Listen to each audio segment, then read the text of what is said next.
400 milliards d'étoiles brûlent dans notre galaxie en ce moment même. Certaines d'entre elles sont si anciennes qu'elles illuminaient déjà le vide cosmique bien avant que la Terre ne soit même un nuage de poussière en train de s'agglomérer autour d'une étoile naissante.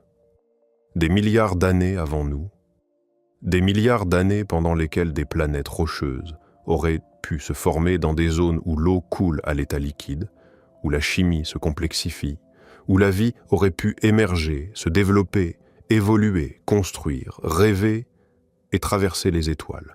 L'univers a eu 13 milliards 800 millions d'années pour produire de la vie, de l'intelligence, des civilisations capables de franchir le gouffre interstellaire. Les chiffres sont formels. La galaxie devrait grouiller de présence. Les signaux radio devraient saturer chaque fréquence. Des sondes auraient dû visiter chaque système stellaire, y compris le nôtre, il y a des millions d'années. Mais quand nous braquons nos télescopes vers le ciel et que nous écoutons, nous n'entendons rien. Le silence. Un silence absolu, total, assourdissant dans son immensité. En 1950, lors d'un déjeuner ordinaire dans un laboratoire du Nouveau-Mexique, un physicien posa une question qui hante encore la science aujourd'hui. Où sont-ils tous ? La réponse pourrait bien être l'idée la plus terrifiante que l'humanité ait jamais eu à affronter. Et c'est cette réponse, ou plutôt cet ensemble de réponses possibles, chacune plus troublante que la précédente, que nous allons explorer ensemble jusqu'au bout. Parce que derrière cette question apparemment simple, se cache un abîme de possibilités qui touche à la nature même de la vie, de l'intelligence et de la survie des civilisations dans un cosmos indifférent. Si cette exploration vous captive autant qu'elle nous passionne, un simple like et un abonnement compteraient énormément pour nous et nous vous en serions sincèrement reconnaissants. C'était un jour d'été comme un autre au laboratoire de Los Alamos. Le soleil tapait sur les mesas désertiques du Nouveau-Mexique. Un groupe de physiciens marchait vers la cafétéria de l'installation où, 5 ans plus tôt, ils avaient contribué à construire l'arme la plus destructrice de l'histoire humaine. La conversation était légère. Quelqu'un avait évoqué un dessin humoristique récent montrant des extraterrestres en train de voler des poubelles municipales dans les rues de New York. Les physiciens avaient ri. La discussion avait dérivé vers les rapports d'observation de phénomènes aériens non identifiés qui remplissaient les journaux cette année-là. Ils plaisantaient, échangeaient des théories, puis passèrent à autre chose. Et puis, au milieu du repas, sans préambule particulier ni pause dramatique, l'un des plus grands esprits scientifiques du XXe siècle posa sa fourchette et prononça une question qui allait hanter la science pendant les 75 années suivantes. Où sont-ils tous ? Ses collègues rirent d'abord parce que la question sonnait comme une plaisanterie, presque comme une chute. Mais il ne plaisantait pas. Il avait fait tourner des chiffres dans sa tête pendant la marche vers la cafétéria. C'était un homme capable d'estimer la puissance d'une explosion nucléaire en lâchant des morceaux de papier dans l'onde de choc. Un calculateur intuitif d'une capacité presque surhumaine. Et les chiffres qu'il avait en tête lui disaient quelque chose de profondément étrange. Étant donné l'âge de la galaxie, le nombre d'étoiles qu'elle contenait et la probabilité que des planètes se forment autour de ces étoiles, des civilisations intelligentes auraient dû avoir largement le temps de naître, de développer une technologie et de se répandre à travers la Voie lactée. Pas une fois, pas 2 fois, des milliers de fois. La galaxie devrait être saturée de preuves d'intelligence. Des signaux devraient être partout. Des sondes auraient dû atteindre chaque recoin de chaque système stellaire. Et pourtant, quand l'humanité regardait vers l'extérieur, elle ne trouvait rien. Pas de signaux, pas de sondes, pas de structure. Aucune preuve d'aucune sorte que quiconque d'autre ait jamais existé. La probabilité disait qu'il devrait être là. La réalité disait qu'il n'y était pas. Quelque chose dans nos hypothèses devait être faux. Cette contradiction devint connue sous le nom de paradoxe de Fermi, et elle reste l'un des problèmes non résolus les plus troublants de la science. Non pas parce qu'il est techniquement complexe, les mathématiques sont relativement simples, mais parce que chaque tentative de le résoudre mène à des conclusions qui sont soit profondément étranges, soit profondément inquiétantes. Pour comprendre pourquoi, il faut voir les chiffres avec lesquels ce physicien travaillait. Et ces chiffres commencent avec la galaxie elle-même. La Voie lactée est immense, au-delà de toute échelle que l'esprit humain a évolué pour traiter. Elle contient environ 400 milliards d'étoiles. Si vous commenciez à compter ces étoiles au rythme d'une par seconde, il vous faudrait plus de 12 000 ans pour finir. Vous auriez commencé à compter avant l'invention de l'agriculture et vous n'auriez toujours pas terminé aujourd'hui. Ces 400 milliards d'étoiles sont réparties à travers un disque d'environ 100 000 années-lumière de diamètre, tournant lentement autour d'un centre de gravité commun. Notre Soleil se trouve à environ 26 000 années-lumière du cœur galactique, niché dans l'un des bras spiraux de la galaxie. Mais voici le détail qui donne au paradoxe toute sa morsure. Notre Soleil n'est pas particulièrement ancien. Il s'est formé il y a environ 4 milliards 600 millions d'années à partir d'un nuage de gaz et de poussière en train de s'effondrer. Cela semble ancien selon les standards humains, mais à l'échelle galactique, cela fait de notre système solaire un nouveau venu. La Voie lactée elle-même a commencé à se former il y a environ 13 milliards 600 millions d'années. Les plus anciennes étoiles de notre galaxie brûlent depuis plus de 13 milliards d'années. Cela signifie que des milliards d'étoiles dans notre galaxie avaient une avance de 5, 6, 7, voire 8 milliards d'années sur notre Soleil. Laissez cela infuser un moment. Des milliards d'années ne sont pas une erreur d'arrondi, c'est une étendue de temps presque incompréhensible. La vie sur Terre est passée d'organismes unicellulaires à une espèce capable de fissionner des atomes et de se poser sur la Lune en environ 4 milliards d'années. Une civilisation qui aurait démarré autour d'une étoile plus ancienne, même une qui aurait évolué au même rythme paresseux que la vie sur Terre, aurait pu atteindre sa maturité technologique des milliards d'années avant que le premier microbe n'apparaisse dans les océans terrestres. Et les étoiles capables d'abriter des planètes habitables ne sont pas rares. Elles sont étonnamment communes. Le télescope spatial Kepler, qui a fonctionné de 2009 à 2018, a étudié plus de 150 000 étoiles et a découvert que les planètes sont partout. Pas seulement des géantes gazeuses orbitant près de leur étoile parente, mais des mondes rocheux de la taille de la Terre situés dans la zone habitable. Cette région orbitale où les températures permettent à l'eau liquide d'exister à la surface d'une planète. Les données de Kepler suggèrent qu'environ une étoile semblable au Soleil sur 5 abrite au moins une planète rocheuse dans sa zone habitable. Appliquez ce ratio à la population d'étoiles de la Voie lactée et vous obtenez environ 11 milliards de mondes rocheux, potentiellement habitables de la taille de la Terre dans notre seule galaxie. Incluez les planètes autour des naines rouges, bien plus nombreuses, et le chiffre grimpe à des dizaines de milliards. Les matières premières de la vie ne sont pas non plus confinées à la Terre. Les astronomes ont détecté des molécules organiques complexes dans les nuages de gaz interstellaires, dans les queues des comètes, dans les météorites qui tombent à la surface de la Terre. Les acides aminés, briques de base des protéines, se forment naturellement dans l'espace. L'eau est l'une des molécules les plus communes de l'univers. Les ingrédients chimiques nécessaires à la biologie ne sont ni rares ni spéciaux.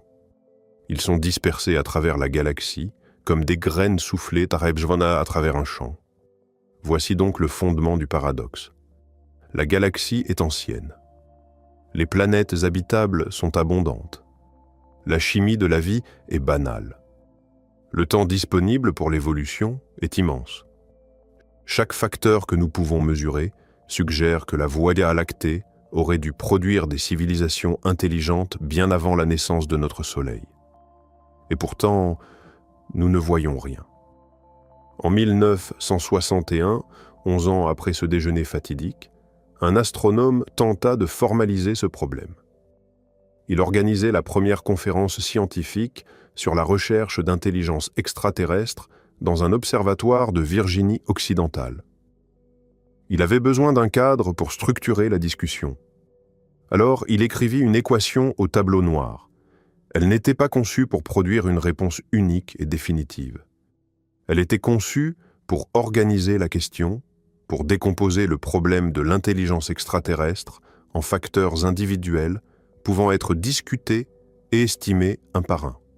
L'équation multiplie 7 variables ensemble pour estimer le nombre de civilisations communicantes existant actuellement dans la Voie lactée. Chaque variable représente une étape dans la chaîne allant de la matière stellaire brute à une civilisation capable d'envoyer des signaux détectables. Le premier facteur est le taux de formation stellaire dans la galaxie. Les astronomes l'ont mesuré avec une confiance raisonnable. Environ 1 à 3 nouvelles étoiles par an. Le deuxième est la fraction de ces étoiles qui forment des systèmes planétaires. Grâce aux missions spatiales, nous savons maintenant que cette fraction est élevée. La plupart des étoiles ont des planètes. Le troisième est le nombre moyen de planètes par système susceptible de soutenir la vie. Le quatrième est la fraction de ces planètes où la vie apparaît effectivement. C'est ici que la certitude commence à s'effondrer. Nous avons exactement un point de données, la Terre. Le cinquième est la fraction des planètes abritant la vie où cette vie évolue vers l'intelligence. Encore une fois, un seul exemple. La vie a existé sur Terre pendant environ 3,5 milliards d'années avant que quoi que ce soit ressemblant à l'intelligence humaine n'apparaisse. Des centaines de millions d'espèces ont existé. Une seule a développé la technologie. Le sixième est la fraction des espèces intelligentes qui développent une technologie capable de produire des signaux détectables. Le septième facteur est le plus important et le plus terrifiant. C'est la durée moyenne pendant laquelle une civilisation communicante survit. Ce facteur détermine tout. Une civilisation qui diffuse des signaux pendant 10 millions d'années remplit la galaxie de sa présence. Une civilisation qui diffuse pendant 200 ans est un scintillement momentané, si bref que les chances que quelqu'un d'autre soit là pour l'entendre deviennent infinitésimales. Quand cette équation fut présentée pour la première fois, les participants à la conférence y insérèrent des valeurs optimistes et estimèrent que la galaxie pourrait contenir entre 1000 et 100 millions de civilisations communicantes. L'humeur était à l'espoir. L'univers semblait peuplé. Mais ces estimations précoces dépendaient fortement de l'optimisme concernant le dernier facteur, la durée de vie des civilisations. Si vous supposez que les civilisations durent des millions d'années, la galaxie se remplit rapidement. Si vous supposez qu'elle ne dure que quelques siècles, la galaxie se vide tout aussi vite. L'équation ne résout pas le paradoxe. Elle l'aiguise. Elle montre précisément où les incertitudes se cachent et vous force à confronter les questions auxquelles nous sommes le moins équipés pour répondre. Et la question la plus difficile ne concerne ni les étoiles, ni les planètes, ni la chimie. Elle concerne la survie. Mettons l'équation de côté un instant et considérons le paradoxe d'un point de vue purement logistique. Oublions les signaux et la communication. Pensons à l'expansion physique. En 1980, un physicien publia une expérience de pensée qui rendit le paradoxe encore plus troublant. Il argumenta qu'une civilisation n'a pas besoin de voyages supraluminiques ni d'aucune technologie exotique pour coloniser la galaxie. Elle a seulement besoin de sondes autoréplicantes.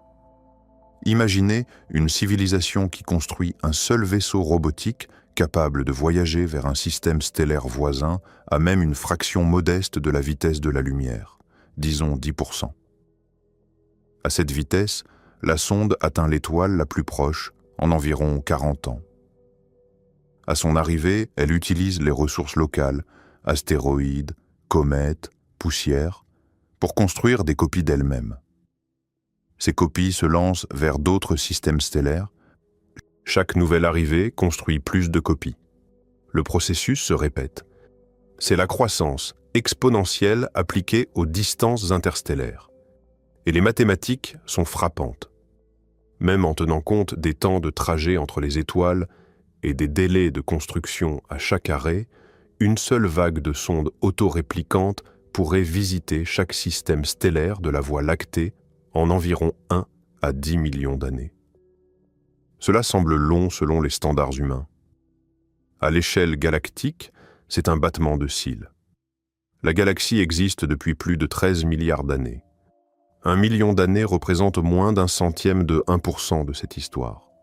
Cela signifie que si même une seule civilisation, n'importe où dans la Voie lactée, à n'importe quel moment des 13 milliards d'années d'histoire de la galaxie, avait développé des sondes autoréplicantes et les avait lancées, ces sondes auraient atteint chaque étoile de la galaxie aujourd'hui, y compris la nôtre.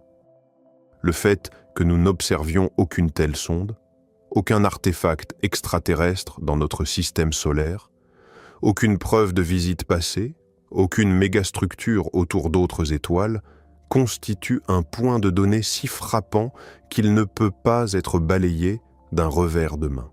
Et c'est pire encore. L'argument ne nécessite pas de sonde autorépliquante. Il ne nécessite même pas de colonisation délibérée. Une civilisation qui se serait simplement étendue vers l'extérieur à un rythme lent et régulier, colonisant les systèmes stellaires voisins de la même manière que les navigateurs polynésiens ont sauté d'île en île à travers le Pacifique, aurait quand même rempli la galaxie en quelques millions d'années. L'intuition clé ne concerne ni la vitesse ni la technologie. Elle concerne le temps. La galaxie est si ancienne que même l'expansion la plus lente concevable l'aurait saturée plusieurs fois. Les scientifiques recherchent cette preuve depuis plus de 60 ans maintenant. La recherche d'intelligence extraterrestre a commencé en 1960 quand un astronome pointa un radiotélescope vers 2 étoiles proches et écouta. Il n'entendit rien. Depuis lors, les programmes de recherche ont scruté des millions d'étoiles à travers une large gamme de fréquences, radio et optiques. Le résultat est toujours le même. Le silence. Pas de signaux radio artificiels, pas d'impulsion laser, pas de motifs répétitifs suggérant l'intelligence. En 1977, un télescope dans l'Ohio enregistra un signal radio à bande étroite si fort et si inhabituel que l'astronome de service encercla les données et griffonna un mot d'étonnement dans la marge. Le signal dura 72 secondes. Il venait de la direction de la constellation du Sagittaire. Il portait beaucoup des caractéristiques d'une transmission artificielle. Pendant un bref instant, cela ressemblait à un contact. Mais le signal ne fut jamais détecté de nouveau. Des télescopes furent pointés vers le même endroit du ciel des centaines de fois au cours des années et décennies suivantes. Rien. Le signal ne se répéta jamais. Il reste la détection la plus tantalisante de l'histoire de la recherche et simultanément l'une de ses plus grandes frustrations. Un unique burst qui aurait pu être tout ou rien, sans moyen de faire la différence. L'effort moderne le plus ambitieux fut lancé en 2015 avec 100 millions de dollars de financement. Il utilise certains des radiotélescopes les plus puissants du monde pour surveiller le million d'étoiles les plus proches de la Terre, le plan galactique entier et les 100 galaxies les plus proches. Au milieu des années 2020, des millions de systèmes stellaires ont été examinés. Le résultat, une fois de plus, est le silence. En 2020, une équipe d'astronomes australiens publia les résultats de l'étude la plus complète de ce type jamais réalisée. En utilisant un réseau de radiotélescopes, ils observèrent plus de 10 millions de sources stellaires dans le ciel austral. 10 millions d'étoiles. 0 détection. Les astronomes ont également recherché des preuves indirectes. Si une espèce avait construit une mégastructure enveloppant une étoile pour capturer toute son énergie, elle rayonnerait de la chaleur résiduelle détectable comme une signature infrarouge. En 2015, des scientifiques examinèrent environ 100 000 galaxies à la recherche d'un excès de rayonnement infrarouge compatible avec des civilisations à l'échelle galactique récoltant l'énergie stellaire. Ils ne trouvèrent rien d'anormal. Un relevé séparé examina 250 000 étoiles individuelles pour des signatures infrarouges suggérant des structures partielles. Encore rien. La sonde spatiale Gaïa, qui a cartographié les positions et les mouvements de près de 2 milliards d'étoiles dans notre galaxie, offre une autre fenêtre. Si des civilisations avaient construit de grandes structures artificielles ou modifié significativement leurs environnements stellaires, ces altérations pourraient apparaître comme des anomalies. Jusqu'à présent, aucune n'a été identifiée. Même notre propre système solaire a été examiné. Si des sondes autoréplicantes avaient visité notre système à n'importe quel moment au cours des derniers milliards d'années, elles auraient pu laisser des artefacts sur la Lune, sur des astéroïdes ou dans des positions orbitales stables. Les recherches n'ont rien trouvé d'artificiel. La surface lunaire préserve un registre s'étendant sur des milliards d'années, essentiellement un registre fossile de tout ce qui est passé par notre voisinage. Ce registre ne montre aucun signe de visite. Le silence n'est pas limité à notre environnement immédiat. Il s'étend aussi loin que nos instruments peuvent atteindre. Et avec chaque année qui passe, chaque nouveau télescope, chaque relevé élargi, le silence ne fait que s'approfondir. C'est ce qui fait du paradoxe plus qu'un puzzle abstrait. Ce n'est pas une expérience de pensée qu'on peut résoudre par un argument astucieux ou rejeter d'un haussement d'épaule. C'est une observation empirique, soutenue par des décennies de données. Quelque chose dans nos hypothèses doit être faux. Soit la vie intelligente est bien plus rare que les chiffres ne le suggèrent, soit quelque chose empêche les civilisations d'atteindre le point où elles deviennent visibles, soit quelque chose que nous n'avons pas encore imaginé filtre l'intelligence hors de l'équation cosmique. Les réponses possibles ne sont pas toutes égales. Certaines sont pleines d'espoir. Si la vie elle-même est extraordinairement rare, alors le silence signifie que nous sommes spéciaux, une anomalie cosmique dans une galaxie vide. Cela rendrait notre existence précieuse au-delà de toute mesure. Mais d'autres réponses sont bien moins rassurantes. Si la vie est commune et que l'intelligence est réalisable, alors le silence implique quelque chose de plus sombre, que les civilisations échouent régulièrement, qu'elles heurtent des barrières qu'elles ne peuvent pas surmonter, que l'intelligence elle-même porte en elle les graines de sa propre destruction. Un astrophysicien formalisa cette tension en 1975 quand il argumenta que l'absence de visiteurs extraterrestres sur Terre nécessitait l'une de 4 explications. Soit le voyage interstellaire est physiquement impossible, ce qui contredit ce que nous savons de la physique, soit les espèces intelligentes choisissent uniformément de ne pas explorer, ce qui nécessite un niveau d'accord universel invraisemblable. Soit ils n'ont pas eu assez de temps pour nous atteindre, ce qui contredit l'âge de la galaxie. Soit il n'existe pas. Sa conclusion était brutale. Nous sommes seuls. Mais il y a des possibilités qu'ils n'avaient pas pleinement considérées. Des possibilités qui sont à certains égards plus effrayantes que la simple solitude. Et si les civilisations naissaient effectivement et fréquemment, mais que quelque chose les empêchait systématiquement de survivre assez longtemps pour être remarquées? Et si la galaxie n'était pas vide mais jonchée des cadavres de civilisations qui ont brillé brièvement puis se sont éteintes? Les explications possibles du paradoxe tombent dans de grandes catégories, et chacune révèle quelque chose d'inconfortable sur l'univers que nous habitons. La première est parfois appelée l'hypothèse du zoo. Proposée en 1973, cette idée suggère que des civilisations extraterrestres avancées savent déjà que nous existons. Elles ont détecté la Terre. Elles nous observent peut-être en ce moment même. Mais elles ont fait le choix délibéré de ne pas interférer, de ne pas se révéler, de ne pas établir le contact.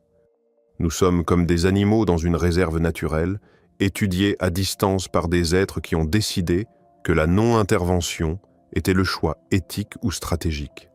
Cette idée possède une certaine élégance. Elle résout le paradoxe sans exiger que la vie intelligente soit rare. Mais elle a une faiblesse fatale, et elle réside dans le problème de la coordination. Pour que le zoo fonctionne, chaque civilisation dans la galaxie doit indépendamment arriver à la même décision. À travers des milliards d'années et potentiellement des milliers d'intelligences indépendamment évoluées, pas une seule espèce, pas une faction au sein d'une espèce, pas un individu isolé avec accès à un transmetteur n'a jamais brisé la quarantaine. Pas une seule fois dans toute l'histoire de la galaxie. Pensez à ce que cela exige. La civilisation humaine ne peut même pas atteindre un consensus entre nations sur une seule planète. L'idée que des milliers de civilisations extraterrestres s'accorderaient unanimement sur une politique comportementale unique force la crédibilité jusqu'à son point de rupture. Il existe une variation plus sombre de l'idée du silence délibéré, enracinée non pas dans la bienveillance mais dans la peur. On l'appelle parfois l'hypothèse de la forêt sombre. L'argument procède ainsi. Imaginez une galaxie contenant de multiples civilisations, chacune consciente que d'autres pourraient exister mais incapables de déterminer leurs intentions. Les distances entre les étoiles rendent la vérification impossible. Vous ne pouvez pas rendre visite à une civilisation voisine pour évaluer si elle est amicale ou hostile. Tout ce que vous savez, c'est qu'une autre intelligence existe, qu'elle a accès à une technologie que vous ne comprenez peut-être pas entièrement, et que ses intérêts de survie pourraient entrer en conflit avec les vôtres. Dans ce scénario, la théorie des jeux suggère une stratégie optimale glaçante. Toute civilisation qui révèle sa position risque l'annihilation par un voisin plus puissant ou plus paranoïaque. La ligne de conduite la plus sûre est de rester silencieux. Et si vous détectez une autre civilisation diffusant sa position, la réponse la plus sûre, d'un point de vue purement stratégique, est de la détruire avant qu'elle ne puisse développer la capacité de vous menacer. Non pas parce que vous êtes malveillant, mais parce que vous ne pouvez pas vous permettre de jouer la survie de votre espèce sur l'hypothèse qu'un étranger de l'autre côté de la galaxie partage vos valeurs. Sous la logique de la forêt sombre, la galaxie devient un désert silencieux où chaque civilisation se cache, écoute et craint. Diffuser son existence n'est pas un acte d'ouverture plein d'espoir. C'est une condamnation à mort. Le silence que nous observons n'est pas l'absence de civilisation, c'est le son de civilisations qui ont appris, peut-être à travers une expérience amère, qu'être entendu signifie être ciblé. Mais cette hypothèse fait face à ses propres problèmes sérieux. D'abord, elle suppose que la destruction interstellaire est à la fois possible et pratique. Détruire une civilisation à travers des distances interstellaires nécessiterait une technologie d'une échelle et d'une précision presque inimaginables. Ensuite, l'hypothèse exige que chaque civilisation arrive indépendamment à la même conclusion paranoïaque. Une civilisation qui diffuse ouvertement briserait le schéma. Il n'y a aucune preuve de violence interstellaire nulle part dans la galaxie. Pas de système stellaire perturbé, pas de planète stérilisée, aucun signe de décharge d'armes à l'échelle cosmique. La deuxième grande explication prend le paradoxe dans une direction complètement différente. Au lieu d'argumenter que les civilisations existent mais se cachent, elle argue que les conditions nécessaires à la vie complexe sont si extraordinairement spécifiques que la Terre pourrait être l'un des rares endroits dans la galaxie où elles se sont toutes réunies. C'est l'hypothèse de la Terre rare, et elle reste l'une des réponses les plus scientifiquement fondées au paradoxe. L'argument n'est pas que les planètes habitables sont rares. Nous savons qu'elles sont communes. L'argument est qu'être dans une zone habitable n'est que le début d'une liste de conditions bien plus longue, et chaque condition supplémentaire rend les probabilités plus mauvaises. Commencez avec l'étoile elle-même. Les naines rouges, qui constituent environ 70% de toutes les étoiles de la galaxie, sont des hôtes problématiques pour la vie. Elles sont sujettes à de violentes éruptions stellaires qui peuvent arracher l'atmosphère d'une planète. Beaucoup de planètes dans la zone habitable des naines rouges sont verrouillées par les marées, présentant une face en permanence à leur étoile. Les étoiles, trop massives, brûlent leur carburant trop rapidement, mourant en explosion de supernovae avant que la vie complexe n'ait le temps d'évoluer. La fenêtre de type stellaire, fournissant une énergie stable pendant des milliards d'années en des milliards d'années, est plus étroite qu'elle ne le paraît au premier abord. Considérez ensuite la planète elle-même. La Terre possède un puissant champ magnétique généré par son noyau de fer en fusion. Ce champ magnétique crée une magnétosphère qui dévie les particules chargées du vent solaire. Sans elle, le vent solaire dépouillerait graduellement notre atmosphère, comme il l'a fait pour Mars. Mars avait autrefois une atmosphère plus épaisse et de l'eau liquide en surface. Quand son noyau s'est refroidi et que son champ magnétique s'est effondré, le vent solaire a érodé son atmosphère sur des millions d'années, laissant le monde froid et aride que nous observons aujourd'hui. La Terre a aussi la tectonique des plaques, un processus géologique qui régule les niveaux de dioxyde de carbone dans l'atmosphère sur des échelles de temps géologiques. Sans elle, le CO2 s'accumulerait sans contrôle, menant à un effet de serre incontrôlé comme celui qui a transformé Vénus en une fournaise ou se dépléterait entièrement, menant à un monde gelé. La tectonique des plaques agit comme un thermostat planétaire, et toutes les planètes rocheuses ne l'ont pas. Et puis, il y a la Lune. La Lune de la Terre est inhabituellement grande par rapport à sa planète parente, environ un quart du diamètre terrestre. Ce compagnon surdimensionné stabilise l'inclinaison axiale de la Terre, empêchant des oscillations sauvages qui causeraient des variations climatiques extrêmes sur des millions d'années. Mars, qui n'a pas de grande lune stabilisatrice, a connu des inclinaisons axiales variant entre 15 et 45 degrés au cours du temps géologique. La formation de notre Lune résulterait d'un impact géant entre la Terre primitive et un corps de la taille de Mars, il y a environ 4 milliards et demi d'années. Cet événement spécifique n'était pas un résultat garanti de la formation planétaire. Jupiter joue aussi un rôle. Notre plus grande planète, située dans les régions extérieures du système solaire, agit comme un bouclier gravitationnel. Sa gravité immense dévie ou capture nombre des comètes et astéroïdes qui bombarderaient autrement les planètes intérieures. L'hypothèse de la Terre rare empile ces conditions les unes sur les autres. Le bon type d'étoile. Une planète rocheuse dans la zone habitable. Un champ magnétique puissant. Une tectonique des plaques actives. Une grande lune stabilisatrice. Un géant gazeux dans le système extérieur. La bonne distance du centre galactique. Chaque facteur, individuellement, pourrait être modérément commun, mais la probabilité que tous surviennent simultanément autour de la même étoile chute dramatiquement avec chaque condition supplémentaire. Mais l'hypothèse de la Terre rare a sa propre limitation. Elle explique la rareté, pas le silence total. Même si seulement un système stellaire sur 1 milliard produit la vie complexe, la Voie lactée contient 400 milliards d'étoiles. Cela donne encore des centaines de civilisations dans notre seule galaxie. L'hypothèse rend le paradoxe moins sévère, mais ne l'élimine pas entièrement. La troisième grande explication implique un décalage dans la technologie de communication. Peut-être que des civilisations existent à travers la galaxie, diffusant vigoureusement leur présence, mais utilisant des méthodes que nous ne pouvons pas détecter. L'humanité a principalement cherché des signaux radio. Mais une civilisation même de quelques siècles plus avancée que la nôtre pourrait communiquer par des méthodes que nous n'avons pas encore découvertes. Communication par ondes gravitationnelles, par neutrinos, par des protocoles quantiques exploitant l'intrication, par des transmissions basées sur une physique que nous n'avons pas encore découverte.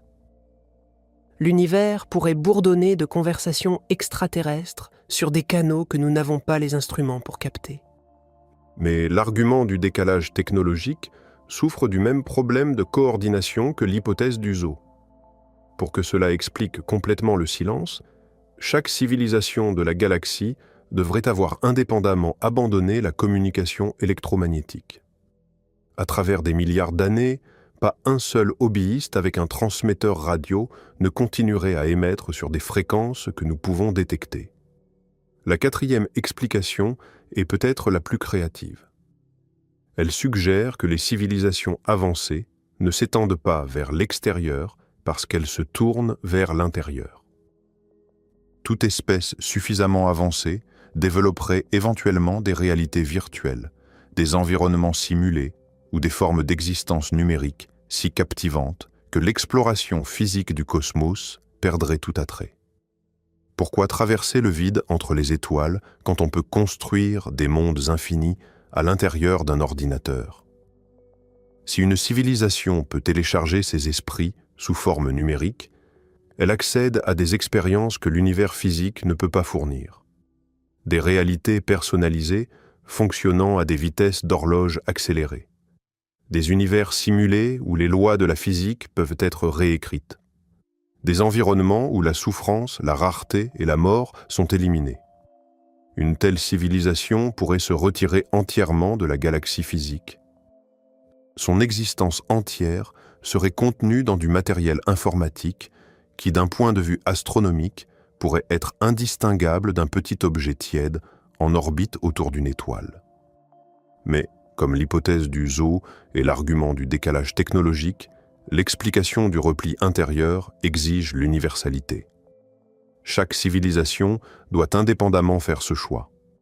Même si 99% des civilisations se tournent vers l'intérieur, le 1% restant devrait avoir rempli la galaxie bien des fois. Les civilisations expansionnistes, par définition, sont celles qui laissent des traces. Le fait que nous ne voyons rien signifie soit que les civilisations expansionnistes n'existent pas, soit qu'elles ne survivent pas assez longtemps pour manifester leur présence. Chacune de ces explications capture quelque chose de plausible. Mais aucune d'entre elles, individuellement ou en combinaison, ne résout pleinement le paradoxe tant que le nombre attendu de civilisations reste ne serait-ce que modérément élevé. Et c'est le nœud du problème. Les chiffres sont si grands, les échelles de temps si vastes et la galaxie si ancienne que les explications partielles ne suffisent pas. Le silence n'est pas simplement calme. Il est absolu. 60 ans de recherche à travers de multiples longueurs d'onde, des relevés de centaines de milliers d'étoiles, des balayages infrarouges de 100 000 galaxies. Rien. Cette qualité absolue du silence est ce qui pousse les chercheurs vers une catégorie plus sombre d'explications. Les réponses faciles ont été examinées et trouvées insuffisantes. Les réponses créatives exigent des hypothèses sur un comportement universel qui force la crédibilité. Ce qui reste est la possibilité que le silence ne soit pas un choix, que les civilisations ne se cachent pas, ne se tournent pas vers l'intérieur, ne communiquent pas sur des fréquences que nous ne pouvons pas détecter, mais que quelque chose les arrête. Quelque chose empêche les espèces intelligentes d'atteindre jamais le point où elles pourraient laisser une marque durable sur la galaxie. Quelque chose les filtre. Cette idée porte un nom. Elle fut proposée en 1998 et elle est devenue le cadre central pour toute discussion sérieuse du paradoxe. On l'appelle le grand filtre. Le concept est d'une simplicité trompeuse. Quelque part entre la formation d'une planète habitable et l'émergence d'une civilisation interstellaire, il existe au moins une étape qui est astronomiquement improbable. Une barrière si difficile, si improbable, si létale que presque rien ne la traverse. Cette barrière est le grand filtre. Et elle explique le silence en proposant que le chemin entre le rocher mort et la civilisation interstellaire contient un goulot d'étranglement si sévère qu'il élimine virtuellement chaque espèce qui tente de le franchir.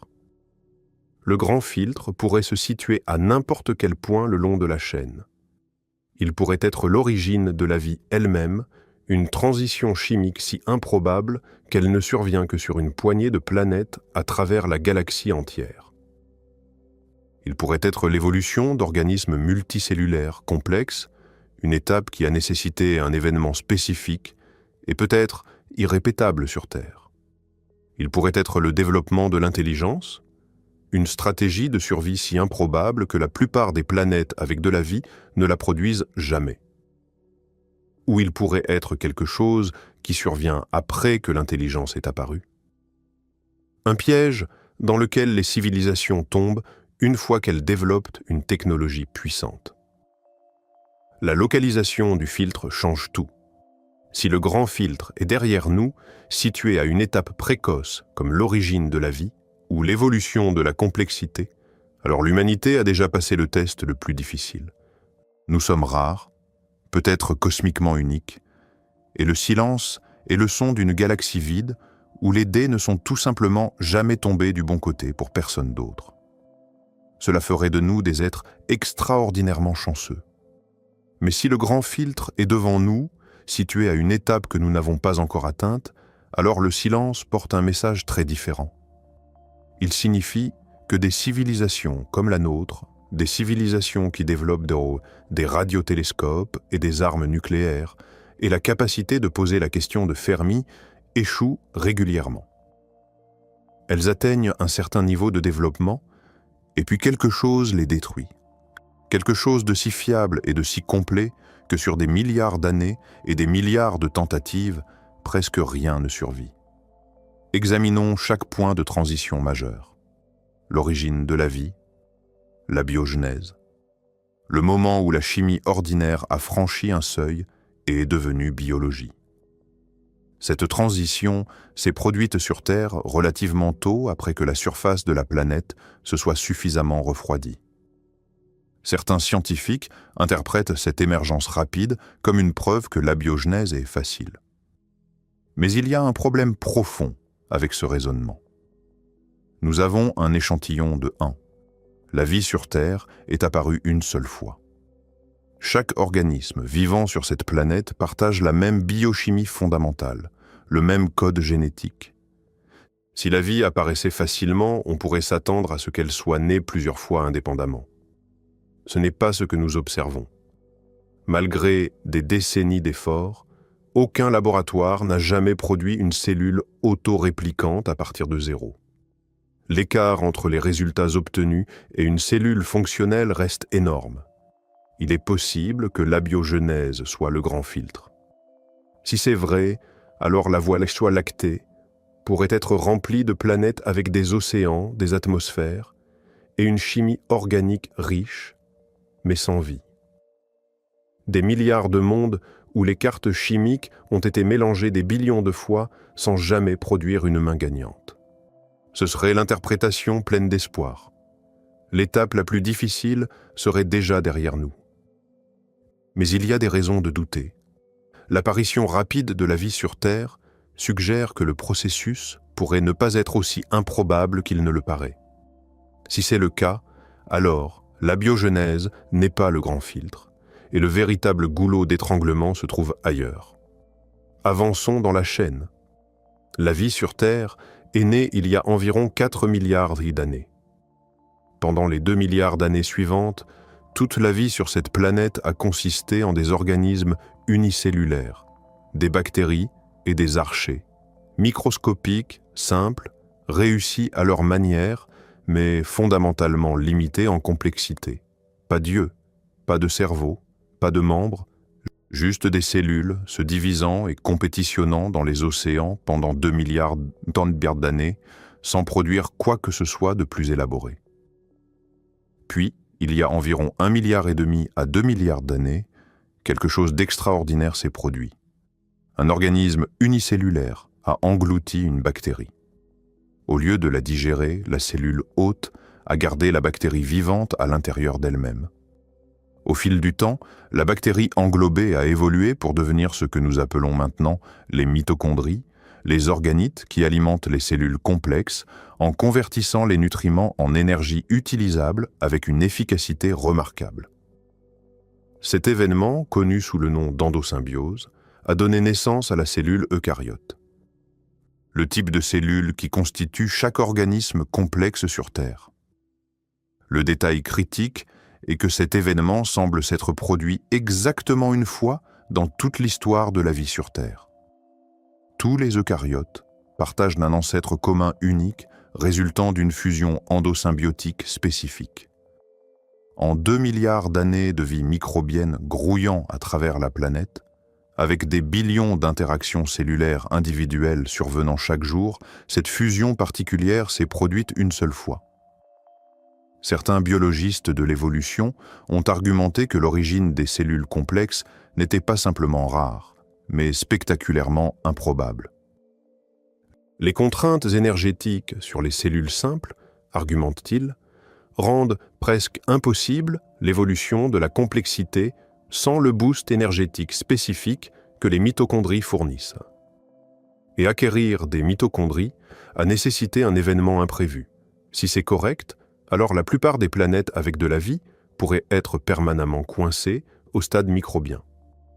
Des océans grouillants de bactéries, des écosystèmes florissants d'organismes unicellulaires, mais aucun chemin vers la complexité. L'univers pourrait être plein de mondes vivants qui, vus de loin, paraissent aussi morts que Mars parce que leur vie n'a jamais fait le saut que la nôtre a fait. Mais même si nous accordons que les cellules complexes sont rares, l'histoire ne s'arrête pas là. Au cours des 540 derniers millions d'années, la vie sur Terre a généré une diversité de formes stupéfiantes. Des centaines de millions d'espèces distinctes ont évolué, compété et disparu. Les trilobites ont dominé les mers pendant près de 300 millions d'années. Les dinosaures ont régné sur la Terre pendant plus de 160 millions d'années. Les insectes prospèrent depuis environ 400 millions d'années. Sur toutes ces centaines de millions d'espèces, à travers tout ce temps, exactement une a développé l'intelligence technologique. Une seule. Nous. Ce fait est facile à négliger parce que nous prenons l'intelligence pour acquise. Nous sommes intelligents, donc l'intelligence semble naturelle, même inévitable. Mais l'évolution ne se soucie pas de l'intelligence. L'évolution n'a pas de direction. Elle ne tend pas vers des cerveaux plus gros ou une plus grande capacité cognitive. Elle tend vers le succès reproductif. Et le succès reproductif peut être atteint par d'innombrables stratégies qui n'ont rien à voir avec la pensée. Vitesse, armure, venin, camouflage, reproduction prolifique, parasitisme, symbiose. Le monde naturel regorge d'organismes qui prospèrent depuis des centaines de millions d'années en utilisant des stratégies qui ne nécessitent aucune intelligence. Les requins ont survécu pendant environ 450 millions d'années. Ils sont plus anciens que les arbres. Les crocodiliens sont restés essentiellement inchangés pendant 200 millions d'années. Les coléoptères comptent environ 350 000 espèces décrites. Aucun d'entre eux n'a eu besoin d'intelligence pour réussir. Le chemin évolutif qui a mené à la cognition humaine n'était pas une autoroute. C'était une série d'événements contingents qui auraient facilement pu ne jamais se produire. L'impact d'astéroïdes, il y a 66 millions d'années, qui a tué les dinosaures non aviens, a ouvert des niches écologiques qui ont permis aux mammifères de se diversifier. Sans cet impact, les mammifères seraient peut-être encore de petits insectivores nocturnes vivant dans l'ombre de géants reptiliens. Mais il y a un dernier candidat pour le filtre, et c'est celui qui empêche les chercheurs de dormir la nuit, parce qu'il suggère que le filtre n'est pas du tout derrière nous. Il suggère que le filtre est devant. Considérez la chronologie du développement technologique humain. Pendant environ 300 000 ans, les humains anatomiquement modernes ont existé sur Terre sans développer quoi que ce soit qui serait détectable depuis un autre système stellaire. Nous vivions en petits groupes, fabriquions des outils en pierre et en os, peignions sur les parois des grottes. Puis, dans une explosion de développement d'une brièveté stupéfiante, tout a changé. L'agriculture est apparue il y a environ 10 000 ans, l'écriture il y a environ 5 000 ans. La révolution scientifique a commencé il y a environ 400 ans. Nous avons fissuré l'atome il y a 80 ans. Nous nous sommes posés sur la Lune il y a plus d'un demi-siècle. Nous avons construit Internet il y a 35 ans. Du point de vue du temps cosmique, cet arc entier, des outils de pierre aux armes nucléaires, s'est produit en un instant. Et voici ce qui rend cet instant si dangereux. La même accélération technologique qui nous a rendus détectables nous a aussi rendus capables de nous détruire nous-mêmes. Nous avons développé la capacité de diffuser des signaux radio dans l'espace et la capacité d'anéantir notre civilisation avec des armes nucléaires au cours de la même décennie. Ces deux capacités, la visibilité et l'autodestruction, sont arrivées presque simultanément. C'est le goulot d'étranglement technologique. La période pendant laquelle une civilisation est assez puissante pour remodeler sa planète, diffuser son existence, et potentiellement se détruire, mais n'a pas encore développé la sagesse, les institutions, ou la redondance pour garantir sa survie à long terme. L'humanité est entrée dans ce goulot il y a environ 80 ans, quand les premières armes nucléaires furent détonnées. Nous n'en sommes pas encore sortis. La liste des menaces existentielles auxquelles l'humanité fait actuellement face n'est pas spéculative. La guerre nucléaire reste un risque persistant. 9 nations possèdent actuellement des armes nucléaires avec un arsenal combiné d'environ 12 500 ogives. À de multiples occasions pendant la guerre froide, des erreurs de communication, des dysfonctionnements techniques et des erreurs humaines ont amené le monde à quelques minutes d'un échange nucléaire. En 1983, un satellite soviétique d'alerte précoce détecta faussement 5 missiles américains entrants. L'officier de service jugea que c'était une fausse alerte et choisit de ne pas la transmettre à la chaîne de commandement. Sa décision a peut-être empêché un lancement de représailles. La survie de la civilisation humaine cette nuit-là dépendit du jugement d'un seul individu dans un bunker. En octobre 1962, la crise des missiles de Cuba amena les deux superpuissances au bord de la guerre nucléaire pendant 13 jours. Ce que le public n'apprit que des décennies plus tard, c'est à quel point la situation était venue près d'une escalade irréversible. Un sous-marin soviétique, près de Cuba, incapable de communiquer avec Moscou et croyant que la guerre avait peut-être déjà commencé, se prépara à lancer une torpille nucléaire.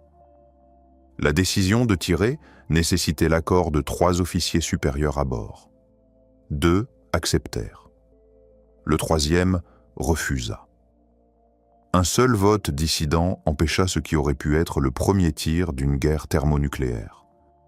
Les pandémies d'ingénierie représentent une menace croissante. Les avancées en biologie synthétique rendent de plus en plus possible la modification de pathogènes. Le dérèglement climatique opère sur une échelle de temps plus lente mais pose des risques civilisationnels par des défaillances en cascade.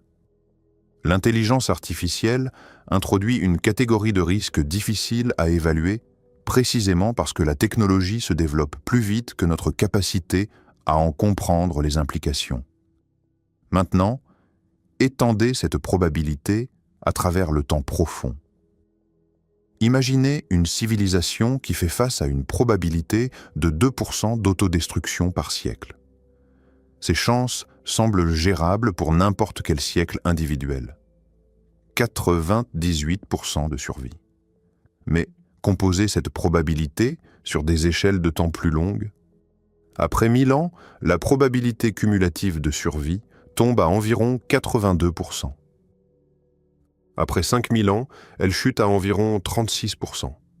Après 10 000 ans, elle est autour de 13%. Après 50 000 ans, elle tombe en dessous de 1%. Une chance de 2% de catastrophe par siècle signifie que même une civilisation modérément prudente n'a que 13% de chance de survivre 10 000 ans. Et 10 000 ans, c'est rien à l'échelle galactique. C'est moins d'1 millionième de l'âge de la galaxie. C'est le cadrage le plus glaçant du grand filtre. Il ne nécessite pas une seule catastrophe dramatique. Il ne nécessite pas une guerre nucléaire qui tue tout le monde ou un astéroïde qui stérilise la planète. Il exige seulement que les civilisations technologiques soient intrinsèquement instables sur de longues échelles de temps. Que les outils qu'elles construisent pour croître et prospérer soient les mêmes outils qui peuvent trop les détruire. que la marge entre l'épanouissement et l'effondrement reste en permanence mince, que, sur suffisamment de siècles, quelque chose finisse toujours par mal tourner. Si c'est vrai, alors la galaxie n'est pas vide. C'est un cimetière. Des civilisations sont apparues sur des millions de mondes à travers des milliards d'années. Chacune a développé la technologie. Chacune a construit quelque chose de remarquable. Chacune a duré quelques siècles, peut-être quelques millénaires, avant de succomber à l'une des innombrables menaces que la puissance technologique crée. Anéantissement nucléaire sur un monde, peste d'ingénierie sur un autre, effondrement écologique sur un troisième, désalignement de l'intelligence artificielle sur un quatrième, guerre de ressources sur un cinquième, des causes différentes, le même résultat. Les lumières s'éteignent, les signaux radio cessent, la civilisation retourne au silence, et parce que chaque civilisation ne dure qu'un scintillement de temps comparé à l'âge de la galaxie, la chance que deux civilisations existent simultanément devient infinitésimale. Imaginez la Voie lactée comme une pièce sombre de 100 mètres de long. Chaque civilisation est une allumette craquée quelque part le long de cette pièce. L'allumette s'enflamme un instant, brûle brièvement et s'éteint. Si vous craquez 1 million d'allumettes à des points aléatoires le long de cette pièce sur des milliards d'années, la plupart d'entre elles brûleront seules. Aucune ne sera allumée en même temps qu'une autre. Un visiteur entrant dans la pièce, à n'importe quel moment, trouverait seulement l'obscurité. La pièce n'a jamais été vide. Elle était pleine d'allumettes. Mais aucune n'a duré assez longtemps pour voir les autres. Mais il y a la possibilité la plus terrifiante de toutes. Pas un seul goulot d'étranglement, qu'il soit biologique ou technologique. La possibilité qu'il n'y ait pas de filtre unique du tout. Qu'au contraire, chaque étape de la chaîne soit modérément difficile, que la vie soit quelque peu rare, que les cellules complexes soient quelque peu improbables, que l'intelligence soit quelque peu improbable, que les civilisations soient de quelque peu instables, et que quand on multiplie toutes ces improbabilités modérées ensemble, le résultat cumulatif est un filtre si sévère que presque rien ne passe du début à la fin. Comme un labyrinthe avec 50 pièces consécutives, chacune contenant une porte qui s'ouvre 90% du temps.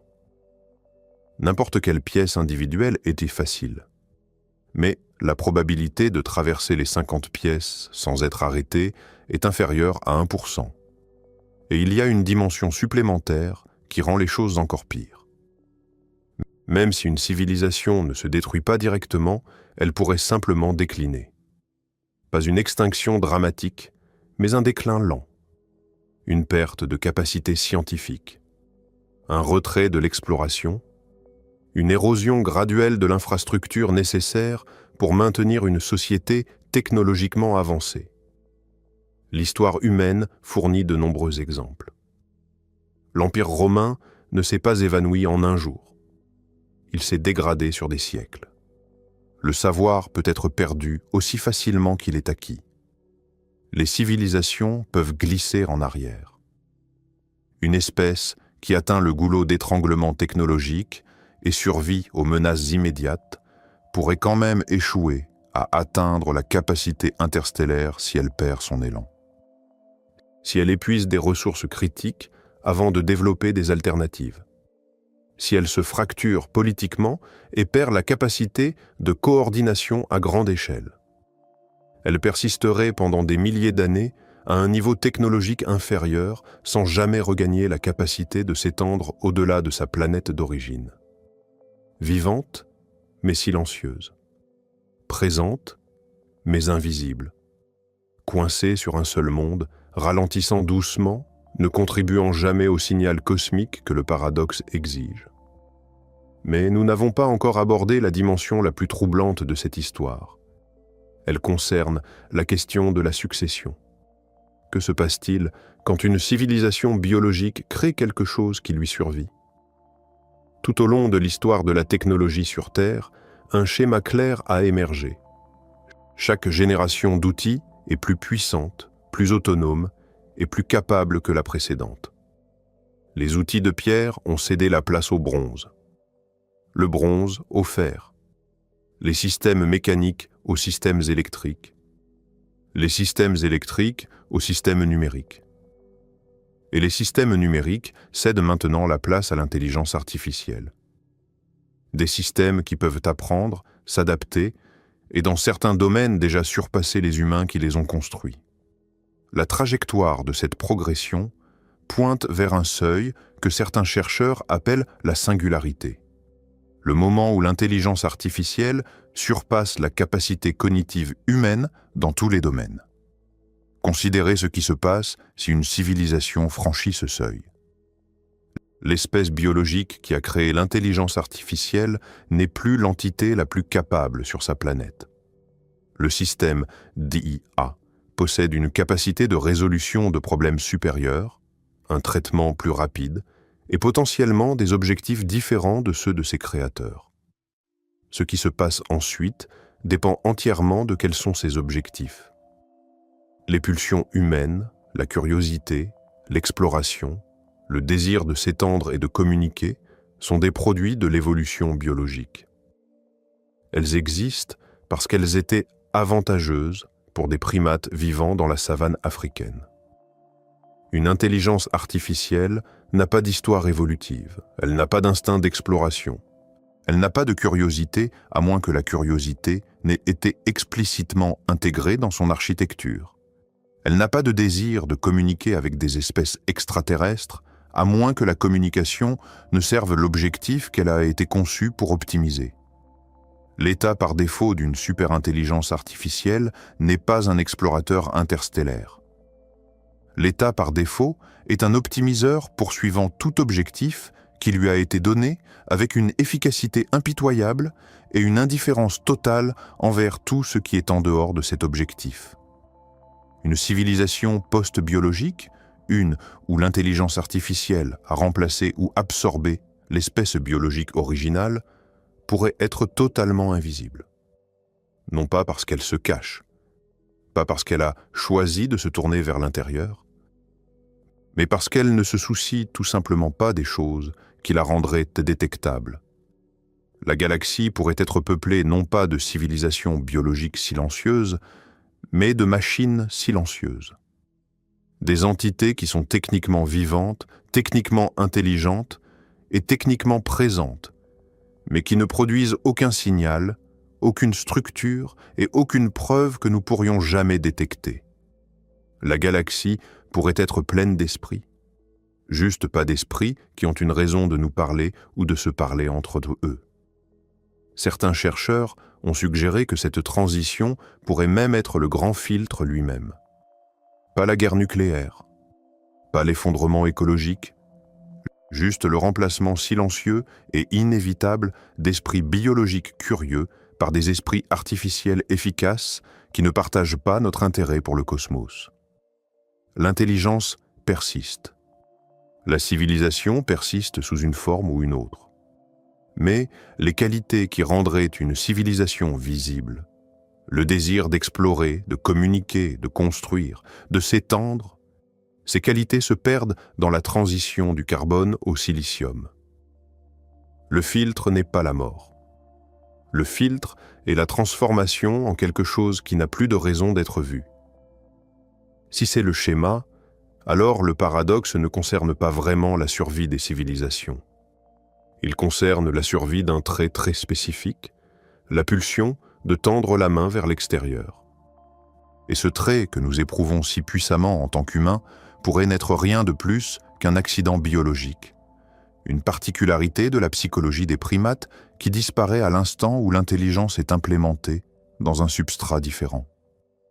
Nous supposons que tous les êtres intelligents voudraient explorer les étoiles, parce que nous voulons explorer les étoiles. Mais notre désir d'exploration n'est pas une loi de la nature, c'est une caractéristique de notre histoire évolutive particulière. Retirer le contexte évolutif, et le désir pourrait s'évanouir entièrement. C'est ici que le paradoxe cesse d'être une question d'astronomie et devient une question sur nous-mêmes, sur ce que nous sommes. sur le fait de savoir si les qualités que nous valorisons le plus, notre curiosité, notre agitation, notre refus d'accepter les limites de notre monde, sont des caractéristiques universelles de l'intelligence ou des traits paroissiaux d'une espèce particulière sur une planète particulière. La réponse honnête est que nous ne savons pas. Nous ne savons pas si le grand filtre est derrière nous ou devant nous. Nous ne savons pas si la vie est commune ou infiniment rare. Nous ne savons pas si l'intelligence tend à survivre ou tend à s'autodétruire. Nous ne savons pas si l'intelligence artificielle héritera du cosmos ou se retirera dans le silence. Nous ne savons pas si nous sommes la première civilisation de la Voie lactée, la dernière, ou l'une parmi des millions qui ne peuvent tout simplement pas s'entendre à travers le vide. Ce que nous savons, c'est que le silence est réel. 65 ans de recherche n'ont produit aucune preuve confirmée d'intelligence extraterrestre. La galaxie est assez vieille, assez grande et assez chimiquement riche pour que le silence exige une explication. Et chaque explication que nous avons examinée porte des implications qui sont soit humiliantes, soit terrifiantes. Si le grand filtre est derrière nous, à l'abiogenèse ou à l'origine des cellules complexes ou à l'émergence de l'intelligence, alors nous sommes presque certainement seuls. Pas seuls dans un sens poétique, seuls au sens littéral. La seule civilisation technologique dans une galaxie de 400 milliards d'étoiles. Cette solitude porte un poids difficile à surestimer. Elle signifie que tout ce que l'humanité a jamais créé, chaque morceau de musique, chaque preuve mathématique, chaque acte de compassion, chaque découverte scientifique n'existe nulle part ailleurs. Si nous échouons, il pourrait n'y avoir personne pour réessayer. L'expérience de l'intelligence se terminerait avec nous. Si le grand filtre est devant nous, alors nous sommes en danger. Un danger existentiel, réel et immédiat. Cela signifie que des civilisations comme la nôtre échouent régulièrement à survivre la transition d'espèces planétaires à espèces interstellaires. Cela signifie que le 21e siècle, le siècle durant lequel l'humanité développera soit la capacité de vivre au-delà de la Terre, soit fera face aux conséquences accumulées de sa puissance technologique, pourrait être la période la plus conséquente de l'histoire de la vie sur cette planète. Et si la vérité est une combinaison des deux, si le filtre est distribué à travers de nombreuses étapes, chacune modérément difficile, chacune prenant un tribut, alors notre situation est ambiguë de la manière la plus inconfortable possible. Nous ne pouvons pas savoir combien du filtre nous avons déjà traversé. Nous ne pouvons pas savoir combien il en reste. Nous marchons à travers une série de pièces sans carte et sans moyen de savoir combien de portes restent. Harle. Le cosmos n'offre aucune garantie. Les lois de la physique n'incluent pas de clause assurant que les espèces intelligentes survivent. L'univers est indifférent. Que l'humanité prospère pendant 1 million d'années ou disparaisse au cours du prochain siècle, les étoiles continueront de brûler. Les galaxies continueront de tourner. L'univers ne remarquera pas notre absence. Il n'a pas remarqué l'absence de quelles que soient les civilisations qui nous ont peut-être précédés. Cette indifférence n'est pas une raison de désespérer, c'est une raison d'urgence. Si l'univers ne se soucie pas de notre survie, alors la survie est entièrement notre responsabilité. La réponse au paradoxe, quelle qu'elle soit, ne nous sera pas délivrée par le cosmos. Elle sera écrite par les choix que nous ferons dans les décennies et les siècles à venir, par le fait que nous gérions les technologies que nous avons créées, par le fait que nous étendions notre présence au-delà d'une seule planète vulnérable, par le fait que nous développions les institutions, la sagesse et la pensée à long terme nécessaires pour naviguer le goulot d'étranglement qui a peut-être englouti chaque civilisation avant nous. Après 75 ans, nous ne savons toujours pas où ils sont tous. La galaxie reste silencieuse. Les télescopes ne détectent rien. Les équations ne s'équilibrent que si quelque chose, quelque part, filtre l'intelligence hors de l'équation cosmique. Ce quelque chose pourrait être derrière nous. Il pourrait être devant. Il pourrait être une seule étape impossible ou 1000 petites. Il pourrait être inscrit dans les lois de la physique ou dans la psychologie de chaque espèce qui apprend à contrôler le feu. Nous n'avons pas la réponse. Ce que nous avons, c'est la question. Et la question elle-même est peut-être la chose la plus importante que l'humanité ait jamais eu à affronter. Parce que, enchâssée dans le paradoxe de Fermi, se trouve une réalisation simple et dévastatrice. Nous existons à un moment où le résultat n'est pas encore déterminé. Le grand filtre, s'il est devant nous, ne nous a pas encore réclamé. Le silence du cosmos n'est pas encore notre silence. Nous sommes encore ici. Nous émettons encore. Nous tendons encore la main, pour l'instant. Mais l'univers est patient, et le silence est très très long. Il y a une dernière dimension de cette histoire que nous n'avons pas encore explorée, et elle mérite qu'on s'y attarde longuement. C'est la question de ce que les traces d'une civilisation disparue ressembleraient réellement, et pourquoi même un cosmos jonché de ruines nous apparaîtrait exactement comme un cosmos vide. Sur Terre, les traces physiques de la civilisation humaine sont d'une fragilité choquante. Les structures en bois se décomposent en quelques décennies.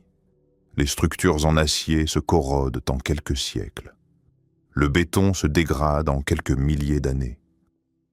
La grande pyramide de Gizeh, l'une des structures les plus durables que les humains aient jamais construites, se dresse depuis environ 4500 ans et s'érode visiblement. Dans 10 000 ans de plus, elle sera un monticule à peine reconnaissable. Dans 100 000 ans, les processus géologiques, l'érosion, la sédimentation, l'activité tectonique auront oblitéré virtuellement toute trace de construction humaine. Dans 1 million d'années, un archéologue venu d'un autre système stellaire visitant la Terre ne trouverait presque rien pour indiquer qu'une civilisation technologique ait jamais existé ici. Quelques ratios isotopiques inhabituels dans les strates géologiques. Peut-être une fine couche de particules plastiques et de retombées radioactives enchâssées dans la roche sédimentaire. Mais pas de bâtiments, pas de routes, pas de machines. Rien de reconnaissable comme le produit de l'intelligence. Maintenant, étendez cela aux distances interstellaires. Une civilisation morte sur une planète à 40 années-lumière serait complètement invisible pour nos télescopes. Nous ne pouvons pas résoudre les caractéristiques de surface des exoplanètes. Nous pouvons à peine détecter les atmosphères des mondes proches, et seulement dans des conditions favorables. L'idée que nous pourrions repérer les ruines d'une cité extraterrestre ou un réseau de satellites abandonnés depuis l'autre côté du gouffre interstellaire est pure fantaisie. Même une civilisation qui aurait construit des structures orbitales massives laisserait des débris qui se disperseraient, se dégraderaient et deviendraient indétectables en quelques millions d'années. Les signaux radio, une fois la transmission arrêtée, continuent leur route à la vitesse de la lumière. Mais ils s'affaiblissent avec le carré de la distance et tombent rapidement sous le plancher de bruit du fond diffus cosmologique. Cela signifie que la galaxie pourrait être jonchée des restes de civilisations mortes, et nous ne le saurions jamais. Des millions d'espèces auraient pu naître, construire de grandes choses, poser la question de Fermi, et s'évanouir sans laisser de traces détectables à travers les distances interstellaires. Le silence que nous entendons n'est pas la preuve que des civilisations n'ont jamais existé. C'est la preuve que les civilisations ne durent pas assez longtemps pour être entendues. Les ruines sont là, peut-être, dispersées à travers des milliards de mondes. Mais les ruines ne diffusent pas. Les ruines ne construisent pas de mégastructures. Les ruines n'envoient pas de sondes vers les étoiles voisines. Les ruines disparaissent lentement et silencieusement. Et il y a encore un aspect que nous devons considérer avec soin. L'idée que l'intelligence elle-même pourrait être une mutation létale. Un trait qui confère d'énormes avantages à court terme, mais qui porte en lui un défaut fatal à long terme. La même architecture neurale qui permet à une espèce de découvrir la physique nucléaire lui permet de construire des armes nucléaires. La même créativité qui produit des antibiotiques produit des armes biologiques. La même brillance computationnelle qui crée l'intelligence artificielle crée des systèmes qui pourraient un jour opérer au-delà de tout contrôle humain significatif. L'intelligence n'est pas livrée avec un interrupteur de sécurité. C'est un amplificateur neutre. Elle magnifie tout ce qu'une espèce est, sa curiosité et son imprudence, sa coopération et son tribalisme, sa capacité d'émerveillement et sa capacité de violence. Et à travers le temps profond, les applications destructrices pourraient toujours devancer les constructives. Ce n'est pas une abstraction philosophique. C'est un schéma observable sur la seule planète où nous pouvons étudier la relation entre l'intelligence et la survie. Les humains sont, selon toute mesure biologique, l'espèce la plus cognitivement sophistiquée qui ait jamais existé sur Terre.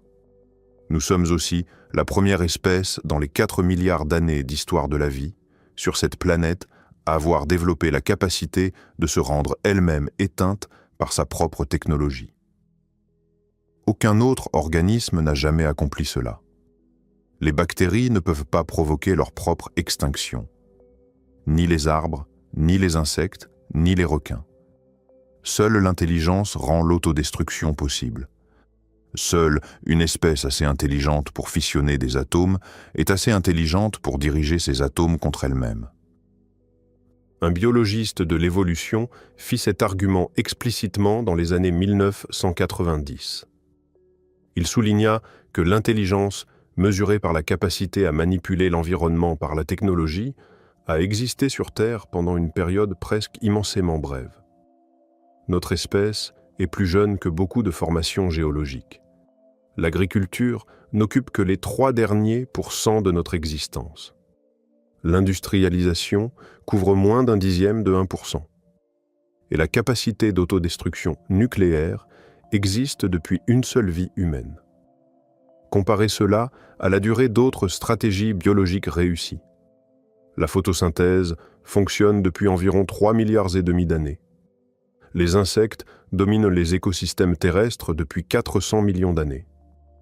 L'intelligence, par contraste, existe depuis un battement de cils et a déjà produit les moyens de sa propre élimination. Sa conclusion était abrupte. L'intelligence pourrait être un cul-de-sac spectaculaire. Un trait qui permet la dominance à court terme, mais qui porte en lui la destruction à long terme. Et si l'autodestruction est l'issue la plus probable à long terme, alors l'intelligence n'est pas du tout une stratégie évolutive réussie. Ce cadrage transforme notre façon de penser le paradoxe. La question n'est plus pourquoi ne sont-ils pas là. La question est combien de temps l'intelligence dure-t-elle typiquement avant de se consumer elle-même? Et la réponse, si le silence de la galaxie est un guide, n'est peut-être pas très longtemps du tout.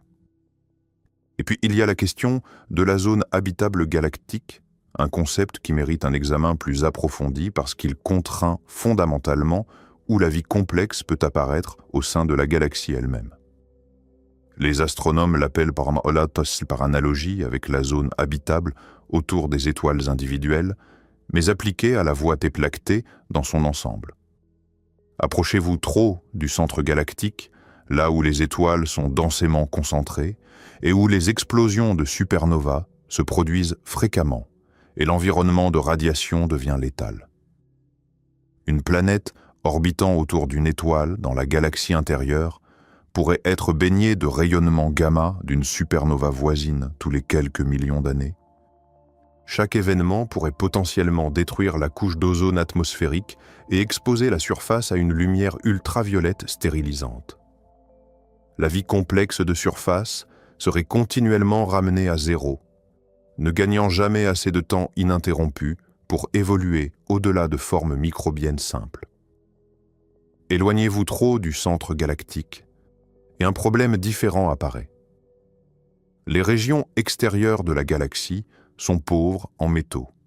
Les étoiles dans ces régions se sont formées à partir de nuages de gaz qui n'avaient-ils pas été enrichis par de nombreuses générations précédentes de nucléosynthèse stellaire. Moins d'éléments lourds signifie moins de planètes rocheuses. Le carbone, l'oxygène, le silicium, le fer, les matériaux qui construisent les mondes terrestres et la chimie complexe de la vie sont moins abondants dans les banlieues galactiques. Le point idéal se situe entre les deux. Les modèles actuels estiment que la zone habitable galactique occupe un anneau s'étendant d'environ 13 000 à 33 000 années-lumière du centre galactique. Notre système solaire se trouve à environ 26 000 années-lumière, confortablement à l'intérieur de cette bande. Mais la zone habitable ne contient qu'une fraction de la population stellaire totale de la galaxie. Les étoiles à l'intérieur représentent peut-être 20 à 30% des 400 milliards d'étoiles de la Voie lactée. Le réservoir de candidats pour la vie complexe est immédiatement réduit de plus de 2/3 avant même que tout autre facteur ne soit considéré. De plus, la zone habitable galactique s'est déplacée au cours du temps cosmique. Dans la galaxie primitive, les éléments lourds étaient rares partout. La zone était étroite ou peut-être inexistante. Au fur et à mesure que les générations successives d'étoiles ont produit et distribué des éléments lourds, la zone s'est graduellement étendue vers l'extérieur. Des étoiles qui existent dans la zone habitable aujourd'hui n'étaient peut-être pas dans des positions favorables quand elles se sont formées il y a des milliards d'années. La dimension temporelle de la zone habitable galactique contraint encore davantage le nombre de systèmes stellaires qui ont été appropriés pour la vie complexe pendant suffisamment longtemps pour la produire. Il y a une dernière réflexion qui mérite d'être partagée, une réflexion qui concerne non pas la physique ou la biologie ou la technologie, mais la signification. Que signifie le paradoxe de Fermi pour nous, en tant qu'individu, en tant qu'espèce, en tant que civilisation naviguant à travers le goulot d'étranglement le plus dangereux de son histoire? Certains chercheurs trouvent de l'espoir dans le silence. Si nous sommes seuls ou presque seuls, alors la rareté de notre existence rend chaque vie humaine, chaque moment de conscience, cosmiquement précieux.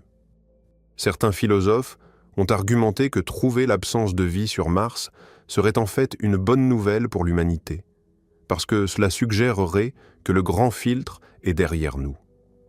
Si Mars est stérile, si la vie simple n'a jamais surgi, même sur une planète qui avait autrefois de l'eau liquide et une atmosphère épaisse, alors l'abiogenèse est extraordinairement difficile et le succès de la Terre est un quasi-miracle. Ce miracle s'est déjà produit. L'étape la plus difficile est passée. D'autres chercheurs trouvent l'inverse. Chaque nouvelle exoplanète découverte dans une zone habitable, chaque détection de molécules organiques dans l'espace interstellaire, chaque signe que les ingrédients de la vie sont communs, rend plus difficile de croire que l'abiogenèse est le filtre. Si la vie apparaît facilement, alors le filtre doit être ailleurs. Et s'il n'est pas à l'abiogenèse ni à l'origine des cellules complexes, il est de plus en plus probable qu'il se trouve quelque part devant nous. Quelque part dans la transition d'espèces intelligentes à civilisation interstellaire durable. Quelque part que nous n'avons pas encore atteint. La possibilité la plus troublante de toutes est que nous pourrions ne jamais savoir. Le paradoxe pourrait être définitivement irrésolvable depuis notre point de vue actuel. Nous voyons le silence. Nous pouvons énumérer les explications possibles. Mais nous ne pouvons pas déterminer laquelle est correcte sans des données que nous n'avons pas et que nous n'obtiendrons peut-être jamais. Nous aurions besoin de trouver de la vie extraterrestre pour confirmer que le filtre n'est pas à l'abiogenèse. Nous aurions besoin de trouver de la vie extraterrestre complexe pour confirmer que le filtre n'est pas à la transition eucaryote. Nous aurions besoin de trouver des preuves de technologie extraterrestre pour confirmer que le filtre n'est pas à l'intelligence. Et nous aurions besoin de survivre nous-mêmes pendant des milliers ou des millions d'années pour confirmer que le filtre n'est pas à la longévité civilisationnelle. Chaque élément de preuve qui résoudrait le paradoxe exige des réalisations que nous n'avons pas encore accomplies et que nous n'accomplirons peut-être jamais. En attendant, nous sommes laissés avec la question et le silence. Il y a une chose que le paradoxe rend sans ambiguïté claire. Indépendamment de quelle explication est correcte, l'intelligence et la survie ne sont pas la même chose. La capacité de comprendre l'univers ne garantit pas la capacité de perdurer en son sein. Une espèce peut être brillante et être quand même brève. Une civilisation peut être magnifique et être quand même fragile. L'histoire de la vie sur Terre est remplie d'espèces qui étaient exquisement adaptées à leurs environnements et qui furent anéanties quand ces environnements changèrent. L'intelligence ajoute de nouveaux outils au kit de survie, mais elle ajoute aussi de nouvelles façons d'échouer. Et les modes de défaillance des civilisations intelligentes pourraient être fondamentalement différents de ceux de tout autre organisme. Aucune bactérie n'a jamais construit une arme capable de stériliser sa propre planète. Aucune colonie d'insectes n'a jamais déstabilisé le système climatique qui la soutient. Ce sont des accomplissements uniquement intelligents, si accomplissement est le bon mot. Les étoiles que nous voyons la nuit sont les mêmes étoiles que chaque civilisation disparue a probablement contemplées, depuis des mondes dispersés à travers les bras spiraux de la Voie lactée. Chacune de ces civilisations, si elles ont existé, a regardé le même ciel, posé les mêmes questions et cherché les mêmes réponses. Elles ont peut-être découvert les mêmes lois de la physique, dérivé les mêmes équations, construit les mêmes types de télescopes. Et chacune a entendu le même silence que nous entendons, le même vide. La même absence troublante de réponse à la question la plus fondamentale qu'une espèce consciente puisse poser. Y a-t-il quelqu'un d'autre? Peut-être que chacune d'entre elles a ressenti la même chose que nous ressentons maintenant. Ce mélange de vertige et de solitude, de terreur et d'émerveillement qui accompagne la réalisation que l'on pourrait être seul dans un cosmos si vaste qu'il défie toute compréhension. Peut-être que chacune a regardé les étoiles avec la même combinaison d'espoir et d'effroi, se demandant si le silence signifiait qu'elles étaient les premières ou les dernières, ou simplement l'une parmi d'innombrables étincelles brûlant seules dans l'obscurité. Et peut-être que chacune d'entre elles a fini par comprendre ce que nous commençons tout juste à comprendre. Que la question n'est pas de savoir pourquoi la galaxie est silencieuse. La question est de savoir ce que nous allons faire pendant que nous pouvons encore faire du bruit. Parce que le silence ne durera pas éternellement. Pas pour nous. Soit nous traverserons le goulot d'étranglement et nous ajouterons notre voix au cosmos pour des millions d'années, soit nous rejoindrons les rangs des civilisations qui ont brûlé brièvement et se sont éteintes. L'une ou l'autre issue est possible. Aucune n'est garantie. Et le choix, dans la mesure où il dépend de nous, sera fait par cette génération et les quelques générations qui suivront. Pas dans un futur lointain et abstrait, maintenant. En ce moment même, dans les décisions que nous prenons sur nos technologies, nos institutions, notre capacité à coopérer face à des menaces qui ne respectent ni les frontières, ni les idéologies. Le paradoxe de Fermi est un miroir. Il ne nous montre pas ce qui est arrivé aux autres. Il nous demande ce qui arrivera à nous. Et la seule réponse honnête est que nous ne savons pas encore. Mais nous avons encore le temps de décider. Le silence du cosmos n'est pas encore notre silence. Nous sommes encore là. Encore en train d'émettre, encore en train de tendre la main vers les étoiles, pour l'instant. Mais l'univers est patient, et le silence est très très long. Et quelque part, dans les profondeurs de la nuit galactique, 400 milliards d'étoiles brûlent sans que personne ne les regarde. Des planètes rocheuses tournent en silence dans des zones habitables autour d'étoiles anciennes. Des océans d'eau liquide couvrent peut-être des mondes que nous n'avons jamais vus. La chimie de la vie s'assemble peut-être en ce moment même dans des mares chaudes sur des rivages que nous n'imaginerons jamais. Ou peut-être pas. Peut-être que les étoiles brûlent pour rien. Peut-être que les planètes tournent vides. Peut-être que nous sommes la seule lueur de conscience dans un univers d'une beauté aveugle et sourde.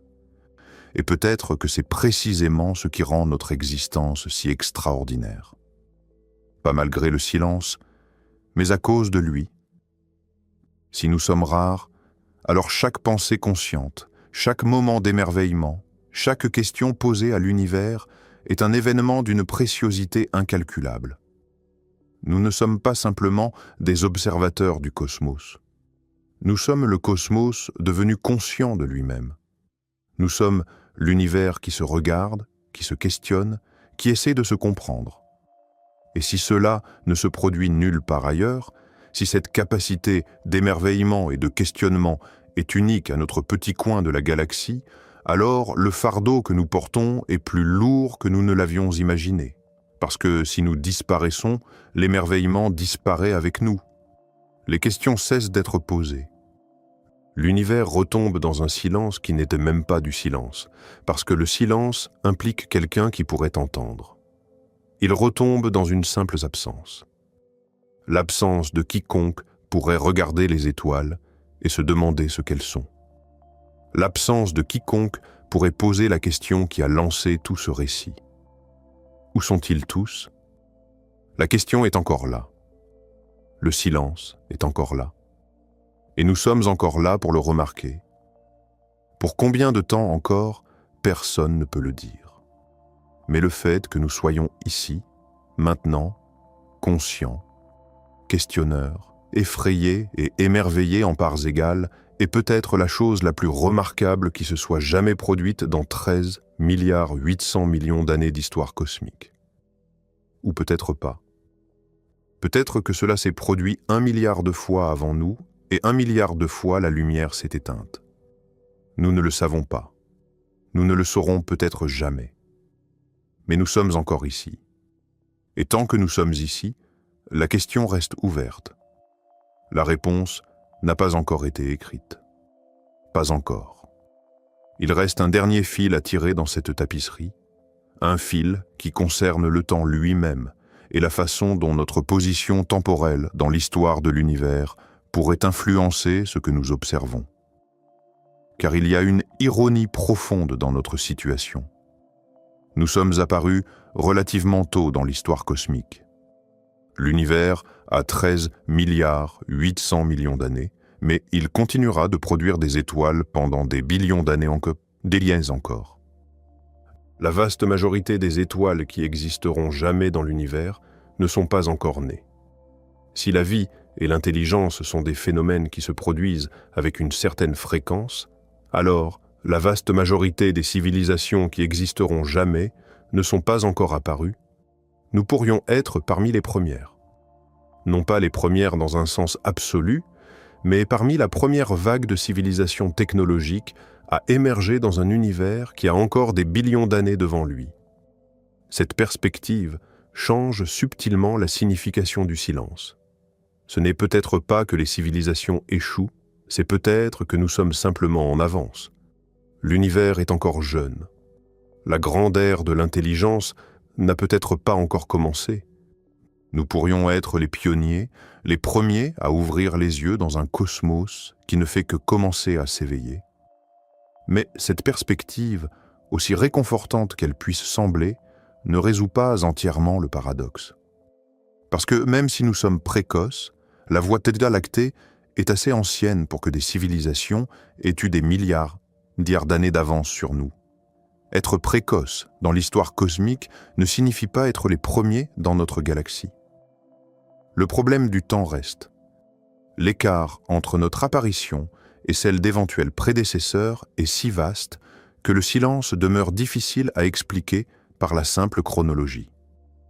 Et puis il y a la question que nous avons soigneusement évitée tout au long de ce récit, parce qu'elle est la plus inconfortable de toutes. La question de notre propre comportement. Depuis que l'humanité a développé la capacité de diffuser des signaux radio dans l'espace, nous n'avons fait aucun effort sérieux et soutenu pour nous signaler intentionnellement aux civilisations qui pourraient écouter. Quelques messages ont été envoyés. Le message d'Arecibo en 1974, Un bref signal radio de 3 minutes dirigé vers l'amas d'étoiles M13 à 25 000 années-lumière. Quelques autres tentatives symboliques, mais rien de comparable à un effort systématique pour annoncer notre présence. Pourquoi ? Les raisons sont révélatrices. Beaucoup de scientifiques, dont certains des plus éminents dans le domaine de la recherche d'intelligence extraterrestre, se sont vigoureusement opposés à l'envoi de messages intentionnels. Leur argument est précisément celui de l'hypothèse de la forêt sombre. Nous ne connaissons pas les intentions de quiconque pourrait écouter. Annoncer notre présence pourrait être un acte de folie suicidaire. Il vaut mieux écouter d'abord et ne parler que quand nous en saurons davantage. Même certains des physiciens les plus célèbres de notre époque ont publiquement mis en garde contre les tentatives de contact, argumentant que l'histoire des rencontres entre civilisations avancées et civilisations moins développées sur notre propre planète ne s'est presque jamais bien terminée pour la civilisation la moins avancée. Pensez à l'ironie de cette situation. Nous cherchons des signaux extraterrestres depuis 65 ans. Nous dépensons des centaines de millions de dollars pour écouter, et simultanément, nous refusons de parler. Nous cherchons des civilisations qui font exactement ce que nous refusons de faire nous-mêmes. Si chaque civilisation dans la galaxie suit la même logique, si chacune écoute mais aucune ne parle, alors le silence est garanti. Non pas parce que personne n'existe, mais parce que tout le monde a peur. Le silence pourrait être le produit non pas de l'absence, mais de la prudence universelle. Un cosmos plein de civilisations silencieuses, chacune écoutant dans l'obscurité, chacune attendant que quelqu'un d'autre parle en premier, chacune terrifiée par ce qui pourrait arriver si elle était la première à rompre le silence. Et peut-être que c'est exactement ce que Fermi entendait quand il posait sa question. Pas où sont-ils dans un sens physique ? Mais pourquoi se taisent-ils ? Pourquoi, dans un cosmos si vaste et si ancien, personne ne dit rien ? La réponse pourrait être que tout le monde écoute, et que le silence est le son d'une galaxie qui retient son souffle. Nous avons parcouru un long chemin depuis cette cafétéria de Los Alamos en 1950. Depuis cette question désinvolte posée entre deux bouchées de déjeuner, nous avons exploré les profondeurs de la biologie, de la physique, de la technologie, de la philosophie et de la psychologie. Nous avons examiné l'immensité de la galaxie, compté ses étoiles, mesuré ses distances, estimé les probabilités de vie et d'intelligence. Nous avons pesé les explications et trouvé chacune insuffisante à elle seule. Nous avons contemplé la possibilité que nous soyons seuls, la possibilité que nous soyons condamnés et la possibilité que nous ne sachions jamais laquelle de ces possibilités est la vraie. Et au bout de tout ce voyage, nous revenons au même endroit, au silence, à l'immensité vide et magnifique du cosmos, aux 400 milliards d'étoiles qui brûlent dans notre galaxie, sans qu'aucun signal, aucune sonde, aucune mégastructure ne trahisse la présence d'une intelligence comparable à la nôtre. Le silence est toujours là. Il est toujours aussi profond. Il est toujours aussi troublant. Mais nous aussi sommes toujours là. Et c'est peut-être la chose la plus importante de toutes. Parce que tant que nous sommes là, la question reste vivante. Tant que nous cherchons, l'espoir reste permis.